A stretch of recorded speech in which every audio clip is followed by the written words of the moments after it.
Well, maybe not. Maybe I'll start in the New Testament. Go to John chapter 5. John chapter 5.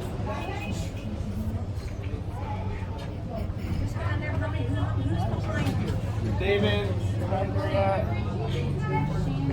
All right. Mark? Yeah, I think so too. All right, we're going to start because it's fairly quiet.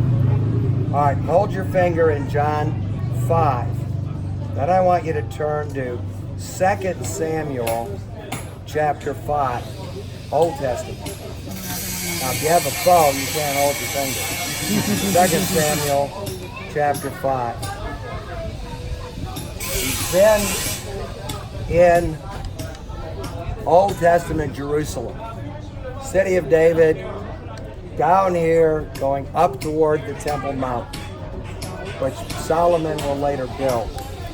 Now, David becomes the king after the death of Saul, and he's going to rule for nearly 7 years in Hebron, about 20 miles south of here, capital of Judah, his home tribe. And then eventually, he has his eye on this place because he grew up in Bethlehem, 5 miles away. This is the Jebusite fortress. Jebusites are a Canaanite tribe. So he's going to come here and try to talk his men into capturing the city. So if you go to 2 Samuel chapter 5, it says, all the tribes of Israel came to David at Hebron and said, we are your own flesh and blood. Even while Saul was king over us, you were the one that led us into battle and brought us back. The Lord also said to you, you will shepherd my people Israel and be the ruler over them. Now, it took them a long time to come to that conclusion, but they finally agree you should be the king not only over Judah, but over all the tribes of Israel. So all the elders of Israel came to the king at Hebron. David made a covenant with them in the Lord's presence, and they anointed David king over Israel. David was 30 years old when he began to reign, and he reigned 40 years. In Hebron, 7 years and 6 months. In Jerusalem, 33 years. And then he tells you how he got Jerusalem. The king and his men marched to Jerusalem against the Jebusites who inhabited the land. And the Jebusites, who are in the fortress with the walls, are looking down at David and his men down below, taunting them. And they said to David, you will never get in here. Even the blind and the lame can repel you, keep you out. In every city there were, in those days, people that were sick, blind and lame people. So this is kind of a joke. Even the blind and the lame Jebusites are strong enough to keep you out of this place. Now, if you've got it in print or some way to mark it electronically, remember the blind and the lame. Yet David did capture the stronghold of Zion, that is the city of David. So there's where the term is used in the Old Testament. And he said, whoever attacks the Jebusites must go up through the water shaft to reach the blind and the lame that are despised of David. It doesn't mean he didn't like blind and lame people. What it means is they're making fun of him, saying, you're just a nobody. You'll never take this place. Even our weakest people could keep you out, the blind and the lame. So David took this city and named it the City of David, and he built it up around the wall, the supporting terraces, or the Milo, which can still be seen today. And then they pass a law to keep the blind and the lame out of the city. Now, go to John chapter 5. That's our setting, where this phrase comes from. Jesus only does 2 miracles in Jerusalem. That's all. Raising Lazarus, Mount of Olives, that's outside the city. He heals a blind man, and he heals a lame man. Both healings take place at a pool. Jesus is the son of David, the new David, the Messiah. He can keep the blind and the lame out by healing the blind and the lame. You go to John 5. After this, there was a Jewish festival that took place. Jesus went up to Jerusalem by the sheep gate. There was a pool called Bethesda with 5 colonnades. It's in another location. And within it, a large number of people that were sick, the blind, the lame, the paralyzed, waiting for the moving of the water.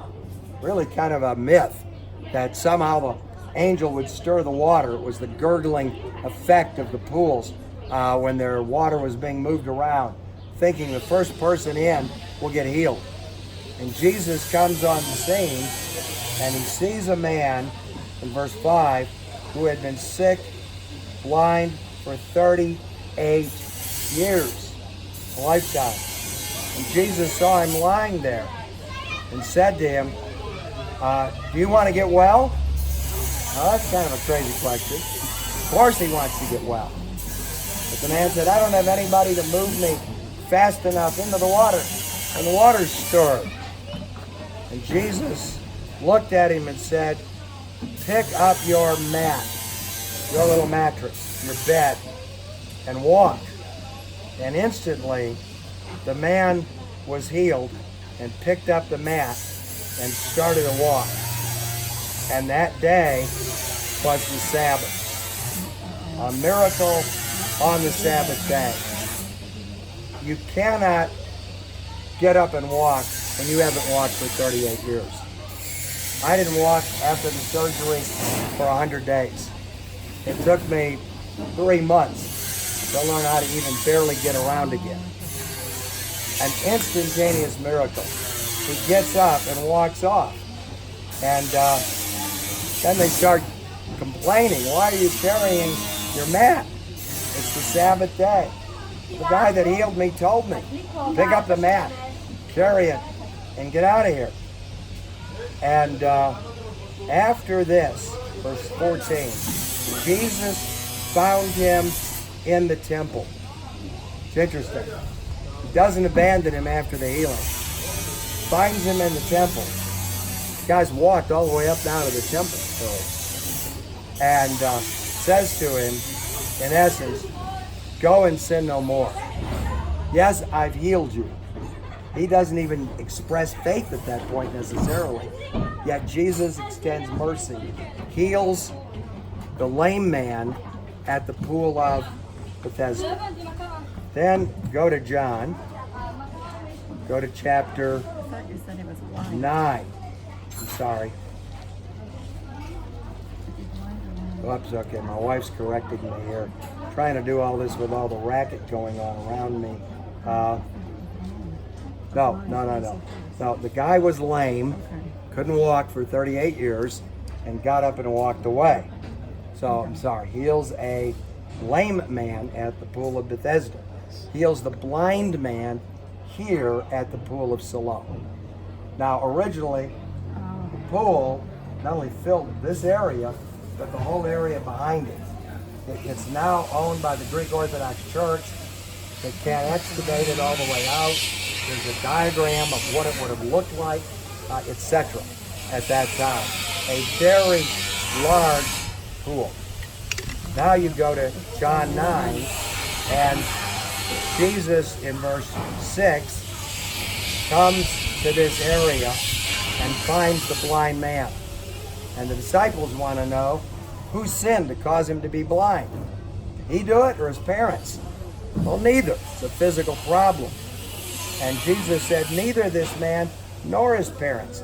This has come about so that God's works might be displayed in him.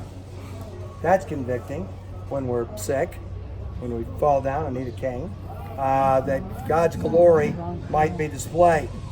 And Then Jesus said these things and spit on the ground and made some mud from the saliva and spread the mud on his eyes and told him, go wash in the Pool of Siloam. Well, somebody's going to have to help him get there. It's an unusual miracle. He's got wet mud on his eyes. And he left and washed and came back seeing. And when his neighbors and those that formerly saw him as a beggar said, isn't this the man that sat begging, the blind man? They said, no, he just looks like him. But the man kept saying, no, I'm the one. Then how were your eyes open? He said, a man called Jesus made some mud, spread it on my eyes, and told me, go to Siloam and wash. And I went and washed and received my sight. I did what he told me to do.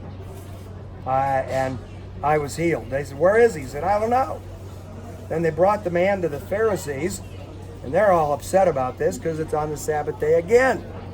And said, how did this happen? Well, this man put mud on my eyes, told me to wash in the Pool of Siloam, and they're like, no, this can't be right at all. So they called in his parents and say, is this really your son? Yes. Is he really born blind? Yes, that's him, etc. And this is that famous passage when they questioned the man again and said, do you think the guy that healed you is the Messiah? And he said, I don't know. Do you think he's a sinner? I don't know. Verse 25. This one thing I know, I was blind, but now I see. That's the book. Jesus only does 2 miracles in Jerusalem. Heals a blind man at the Pool of Siloam, a lame man at the Pool of Bethesda, the greater son of David. The lame and the blind cannot keep you out of Jerusalem, because the one who is the Son of God, the Son of David, has come, and the miracles are instantaneous and transformational in their lives. We drove past the city of Jericho earlier, and in that story there are 2 blind men. They hear Jesus is coming. They want to be healed. They're yelling, Son of David. That's a messianic term. Have mercy on us. They're blind, but they can see with their heart who he is. And in that case, he did not heal them. He walked right on by, went into a house to teach.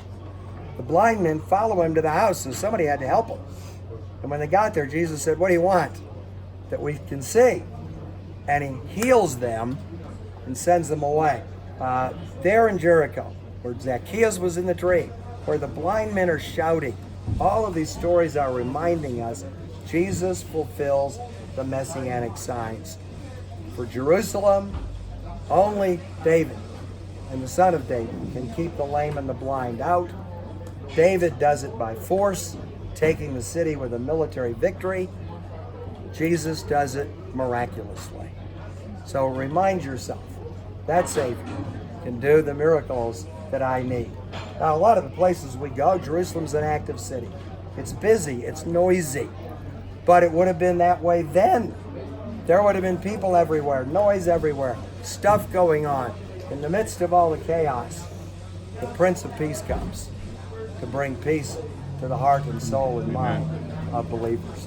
So again, take a moment to reflect, and then we're on our way, I believe, to lunch. All right? God bless you. Thank you.